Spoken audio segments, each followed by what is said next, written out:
Hello guys, আবারও নিয়ে আসলাম নতুন একটা ভিডিও। যে ভিডিওতে আমি দেখাবো সবাইকে টাটা এসির রেডিয়েটর কিভাবে পরিষ্কার করা হয়। মেকানিক্স রেডিয়েটর খুলে দিল। এখন এই যে ফ্যানটা ভিতরে, আর মেকানিক্স খুলে দিল রেডিয়েটর। এবার রেডিয়েটর হাতে নিয়ে বাইকে বেঁধে আমাদের শহর আগরতলাতে নিয়ে যাব। এই যে রেডিয়েটর অবস্থাটা এখন কিরকম, আর পরে তো দেখতে পারবেন পরিষ্কার করার পর এটা কিরকম হয়। এই ব্যাগটা করে নেব, ব্যাগের মধ্যে রেখে এইবার বাইকে কষিয়ে বেঁধে নিলাম। চলুন আগরতলা যাওয়া যাক। এই যে আগরতলা মোটর স্ট্যান্ডে এই দোকানটাতে আমি আগেও একবার রেডিয়েটরটা পরিষ্কার করেছিলাম। ওনার ছেলে আরেকটা রেডিয়েটরের পরিষ্কার করছিল, আর এখন আমার রেডিয়েটরটা খুলছে। প্রথমে এই উপরের রিপিটগুলো খুলে দেখাবে আমাকে কিরকম ময়লা জমেছে ভেতরে। ময়লা মানে শুধুই জলের আয়রনগুলা এই লাল হয়ে আছে। এই যে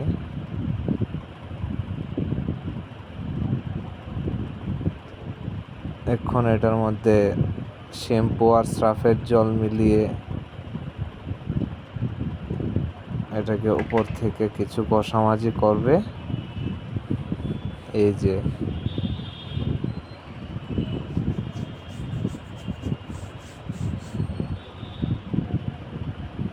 সম্পূর্ণটা দেখুন, বুঝতে পারবেন যে রেডিয়েটরটা পরিষ্কার করলে কিরকম হয় আর রেডিয়েটর পরিষ্কার গুণাগুণ কি। কারণ হলো আমরা যারা টাটা এস চালাই তাদের হিট মিটারের সমস্যাটা বেশি হয়।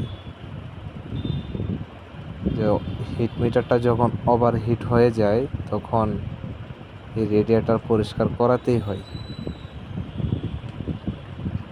কারণ হলো গিয়ে এটার মধ্যে যদি জলটা ভালোভাবে সার্কুলেশন না করতে পারে, ওইটাই হয়ে যায় হিট মিটারের মূল কারণ।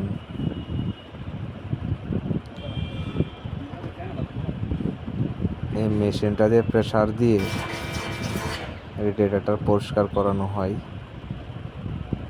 দেখতে পারবেন আপনারা এখন। এবার তবু আমার রেডিয়েটর কমই ছিল, জলের আয়রনটা কমই ছিল। এবার আগে যখন পরিষ্কার করেছিলাম তখন তো আরো বেশি ছিল।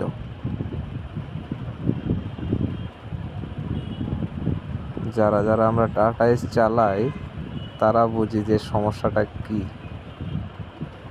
মাঝে মাঝে মাঝপথে আটকে যাওয়ার বড় একটা কারণ এই রেডিয়েটর।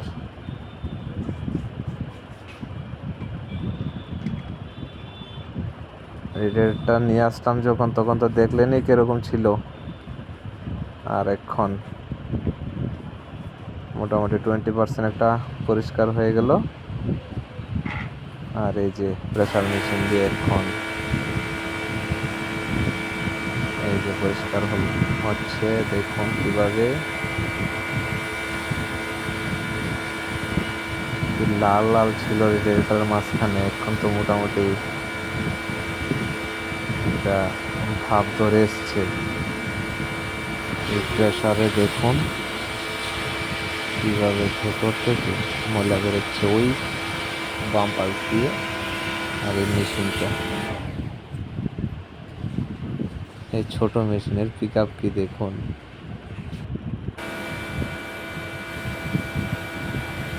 এবার উল্টো পাশ, আবার এই পাশটা পরিষ্কার হয়েছে, এখন এই পাশটা করছে।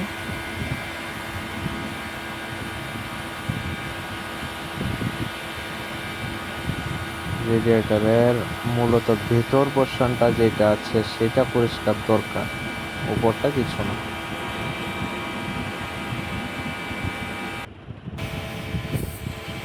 এই যে ভেতরে জল যে ছিটেছে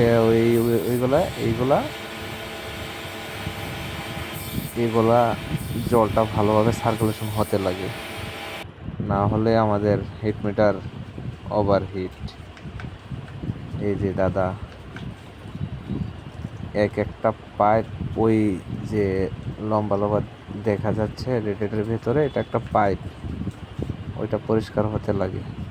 দেখবেন যখন গ্যাসটা উপরে তুলবে তখন দেখবেন একটু লাল জল বেরোচ্ছে, তার মানে পাইপটা পরিষ্কার হচ্ছে, যতটুকু আয়রন ছিল ততটুকুই পরিষ্কার হচ্ছে। আগে আর অনেক বেশি ছিল, এবার তো ভালোই।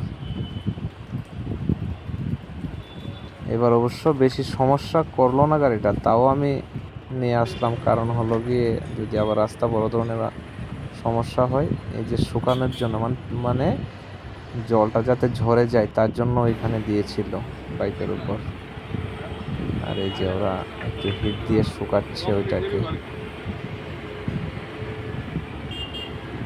এই রেডিয়েটর মাথা যে প্লাস্টিকের ঢাকনাটা থাকে সেটাকে আঠা দিয়ে ভালো করে এইভাবে ফিটিং করে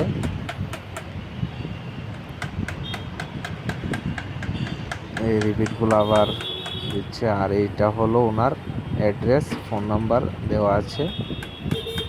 কেউ যদি চিনতে অসুবিধে হয় ওই বোর্ডে ফোন নাম্বার, ফোন করে আপনারা আসুন। দাদা আগে একবার পরিষ্কার করিয়েছিলাম ভালো করে, তাই আবার আসলাম।